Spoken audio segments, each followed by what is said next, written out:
आहे होमिसाईड करतो त्या कलमामध्ये दारू प्यायला तरच शिक्षा होते अशातला काही भाग नाहीये. दारू प्यायलेल्याच दारू न पिता सुद्धा जरी गाडी चालवत असता तरी जो केलेला गुन्हा आहे तो गुन्हाच आहे.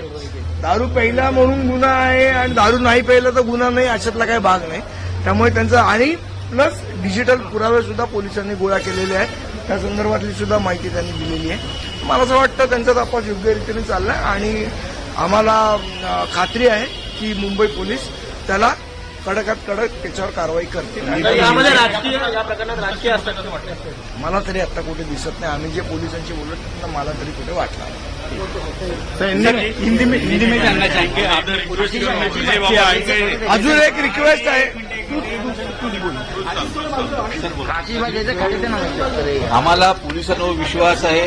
पोलीस जे करतील ती पूर्व दिशा. आता ह्याच्या पुढे आमच्या घरी येऊ नका प्लीज प्लीज. आम्हाला एवढा त्रास झालेला आहे ना. बस बस प्लीज जरा प्लीज प्लीज सर. जेवढं आता त्यांनी आमच्यासाठी करतात आहेत ना ते आम्हाला भरपूर आहे. सर आपने फैमिली के साथ में विजिट किया, क्या कुछ चर्चा हुई?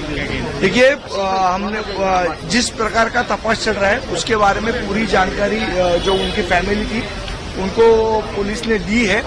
उसके बारे में डिटेलिंग भी बताया है. कौन से कलम लगाया है, कौन से कलम क्यों लगाया है, इसके बारे में पूरी जानकारी पुलिस स्टेशन की ओर से उन्हें दी गई. उस समय हम भी मौजूद थे.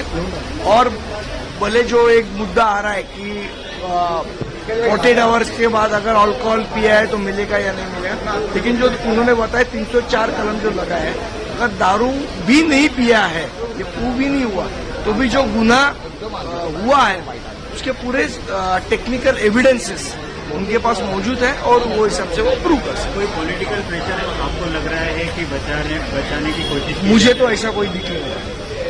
आपने आंदोलन की बात की, अब आप आंदोलन स्थगित करें?